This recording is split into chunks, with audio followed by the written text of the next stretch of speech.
It is that time again, dreamers. The Warframe dev stream has just concluded, and as per usual, we got a metric buttload of new information about the upcoming update at the end of the year. We got a peek into our next Warframe URIEL, a brand new game mode which looks quite revolutionary. I'm honestly impressed. We have new Protoframes, more romance, drifter and operator customization, and much more. I am your host on my third coffee in a row. These beautiful channel members are on their third alone to be able to pay my electricity bill. Big kisses for that. And now let's jump right into it. But before we heat up and get too excited, let's start a little bit slower by a couple of smaller menu items, but you might still find them quite interesting. First of all, the new Nightwave season has already started. Other creators have already talked about in great detail what it features, so I'm just gonna leave that out for today. The October-wide Quest to Conquer Cancer event to fundraise for the Princess Margaret Cancer Foundation has concluded with a whopping, you guys are completely insane, with a whopping $312,400 raised. That's more than 3 times of the initial donation goal. You are absolutely mental. The rewards in the form of in-game alerts will happen during November, so keep that in mind. And because we also reached the stretch goal, the next deluxe skin will be Varuna Deluxe. This right here is a little concept art, and let me just say, she might get some limp baguettes stiff again. Yes, I just really said that. Anyway, another thing happening in November, or should I say Movember, would be funny mustaches. You can now put mustaches on your Warframe for a limited time again, and this time this is going to be expanded towards landing crafts too, so if you ever wanted to have a bearded Lisette, then now is your time to shine, and there's also going to be 2 more glyphs with a bearded Baruch. Next, one topic that is quite a bit more interesting in my opinion would be the Android release. They haven't given us a date yet, I think I've said that like 15 times already, but they say that they want to start a closed beta for Android in November. So we're like really getting to the finish line, and that is some good news. Next topic, Switch 2. The Switch 2 release of Warframe will be in 2026. They showed some gameplay in the background to showcase a bit more of the loading times and the performance. This was handheld gameplay, so not in the docking station, with DLSS enabled. And if you ask me, this looks visually pretty good. The loading times are probably faster than on my old PC. And all in all, the frame rate looks smooth, everything looks fine. So if you are a Switch ninja, then you can totally look forward to that. They didn't say precisely when in 2026 it will launch, just that they try to get it out as soon as possible. I think we can hope that it's not going to be too late into the year. And then the final housekeeping item for today would be TennoCon 2026. Yes, we're already at that point again. Will happen July 10th to 11th. It's going to be a 2-day event. They didn't say anything about what's going to happen, no details given yet, just the date, so you can put that in your calendar. And now leave a like for the video or I'm gonna punish you with more limp baguettes. I'm not joking. Cheers so much for your support, and let's get going. Alright, so the update coming in December, the next big story update will be called Old Peace. We've already seen that. But today we got a metric buttload of new information as to what we can expect from it, and that's what we're gonna go over today. First of all, release will be in December to absolutely nobody's surprise. Usually it's a couple days before Christmas, so I would expect it to be sort of like 3rd December week. However, unlike the tried and tested method of having a new tile set with a new syndicate where you can grind and get the new Warframe and yada yada yada, what they basically do every quarter, this time, it's gonna be quite different, they said. They didn't give specific information as to how exactly that's gonna look like, so let's go over what they actually did reveal. First of all, there will be the Old Peace quest, and similar to the New War quest, this will change environments in the game, specifically the Sanctum Anatomica that we see in the background right there, where now there is a devilish portal that brings you into a cathedral in which you will find the 3 new Protoframe characters, Harrow, Wisp, and Uriel. I forgot the Protoframe names, we're gonna get used to that as we approach the update, and from what they said, there will be quite some story beats attached to them.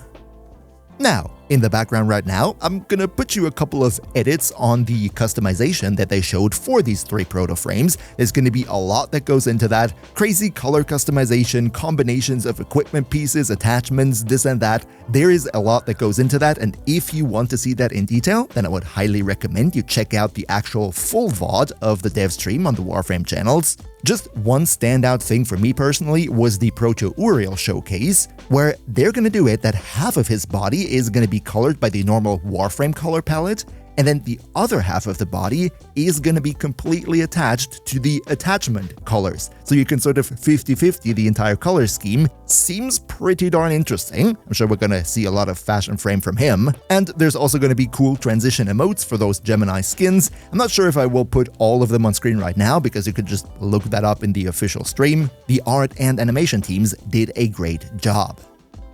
But these Protoframes don't only look good, you can also kiss them and do all types of naughty things with Proto-Wisp. I mean, there's gonna be a romance system, that's what I'm trying to say. You will be able to also kind of sort of chat with them as part of the Kim system. However, they're not going to be part of the whole Kim ecosystem like the Hex characters. They're going to be a little bit separated in the form that you can actually date one of the Hex members and one of these 3 new characters. They're called the Devil's Triad. So you can basically have 2 romantic partners at the same time. Proto-Nix, Proto-Wisp, who's gonna be the main and who's gonna be the side chick? Put it in the comments down below. But yeah, let's get serious again for a second. These 3 Devil's Triad characters will work a little bit different in their romance options compared to the Hex, in the sense that they, if you romance them, they will not move in with you. Instead, once you have sort of won their heart, you can take them onto dates into different Captura scenes, and each and every one of them is going to give you different reactions and different comments on the manifold environments in those Captura scenes. So for example, they said Wisp is really going to love the Entrati tileset, Harrow's probably going to have something to say about the, Red Veil Chains of Harrow tileset, and all that good stuff. Very important here, the devs did say that if we like this Captura dating system, so to speak, they are open to expanding that with the Hex characters too. Oh yeah, and of course you're gonna be able to kiss them. They didn't show that on screen, but that's probably the most important feature for all of us, right? But let's up next shift our attention to one of the 3 Devil's Triad members, and that would be Uriel, the 63rd Warframe launching with the same update.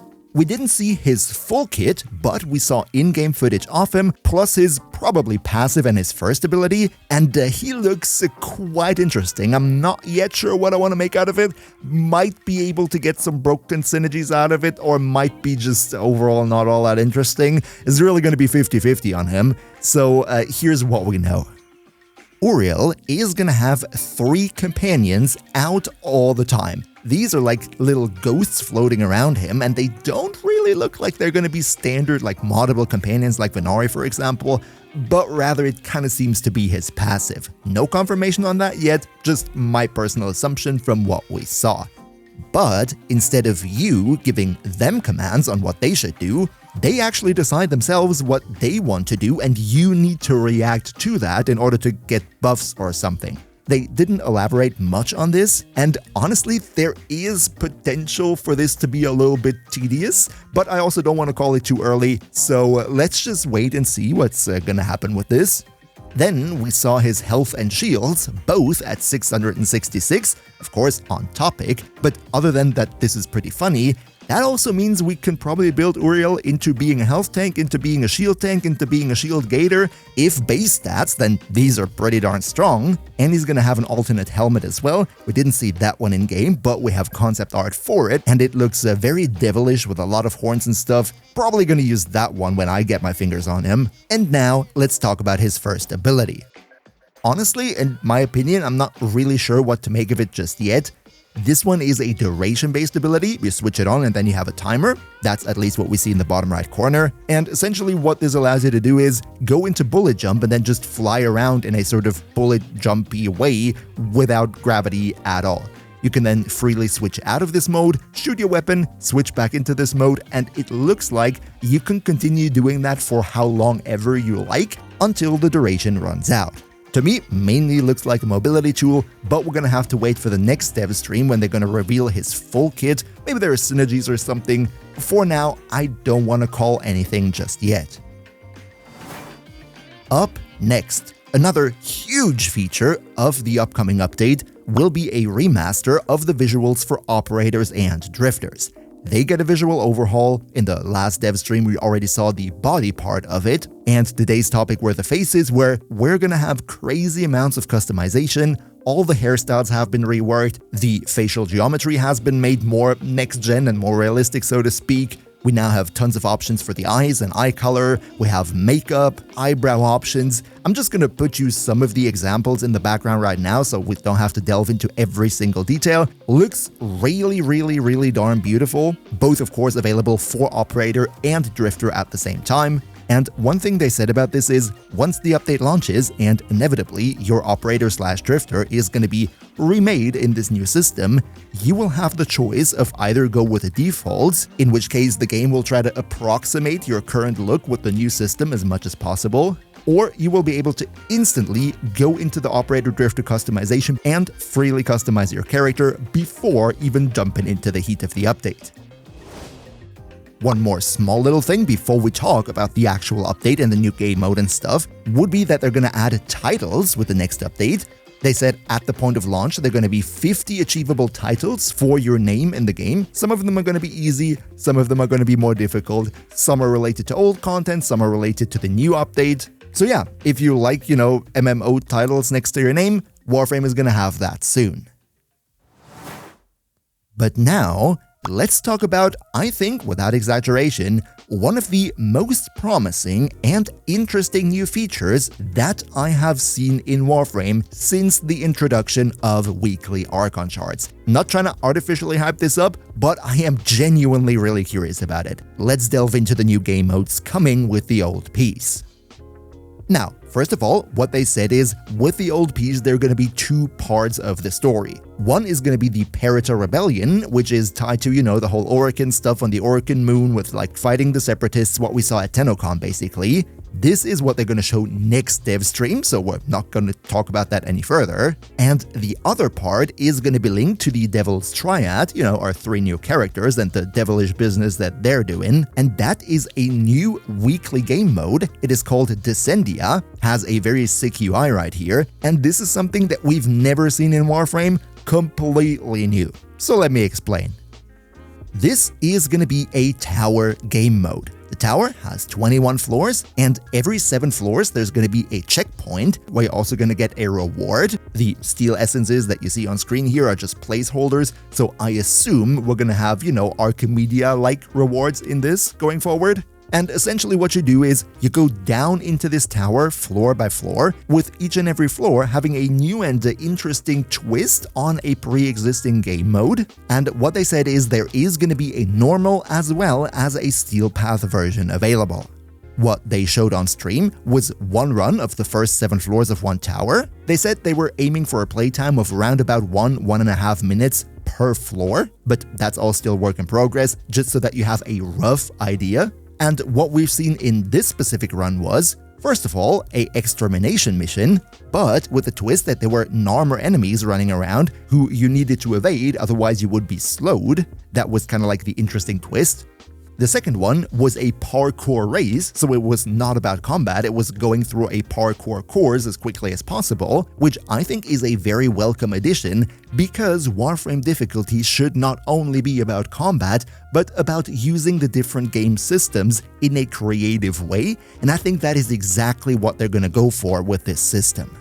Room 3 was a treasure room, where you needed to find a set amount of treasure before the timer runs out. Then we had a Necromech-only floor where you were in your Necromech fighting other Necromechs, which I'm sure not everybody will be happy about. We all know how people hated having to have a mandatory Necromech in the new war, so I don't think that's going to be any different here. Just saying, apparently, if you want to be able to always finish this game mode, you gotta have a Necromech too. Then we saw another spin at Exterminate, this time with enemies and fire chains, so you actually have to hop around and evade the chains while killing the enemies. We had a boss fight with Kullervo that looked pretty sick. And then finally, floor 7 was basically the safe floor, the checkpoint, where you met Proto-Wisp and she was saying something. They did hint at that these characters are going to be like unlocked for the rest of the runs, maybe something like the buffs in the Helvenia calendar. They didn't show anything about that, so we're still guessing what actually happens once you reach these checkpoints with the characters. But yeah, from what they've shown, this looked very, very interesting, a lot of variety there. Many of the systems that are in the game will be needed in this game mode, and I, for my part, think that is quite promising, especially for those veterans among us who get bored over time with having to repeat the same thing over and over again. Now, very quick, completely different topic. Gyre Prime, she's confirmed to be the next Prime. Here you see her in-game, she's absolutely beautiful, can't wait to make a video on her, but unlike what I thought, she's not gonna release in November. Nope, she's gonna come together with the big end-of-the-year December update, so that's gonna be even more jam-packed.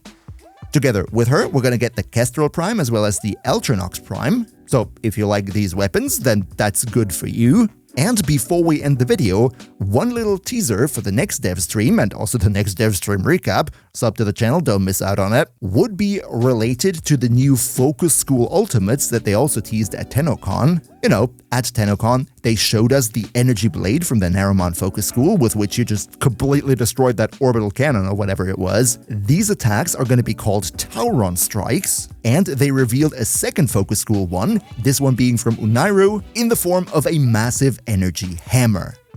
Now, what's interesting to me here is that we were initially not sure whether all of these Focus Ultimates would just be melee attacks in a different shape, or if they would actually do completely different things, like be supportive, be a buff, be a melee strike. This one definitely suggests there might be more to it, because the effect basically looks like it's Protea's dispensary on steroids. Definitely a more supportive touch to this one than to the Narumon, which just happened to be that big blade. So consider me very, very curious as to what they're cooking. We're gonna see that next dev stream. And up next, click this video on screen right here. Whichever YouTube things you might want to watch and put on the screen, just click it, because that's going to be good for the channel and maybe good for you if you like it and all.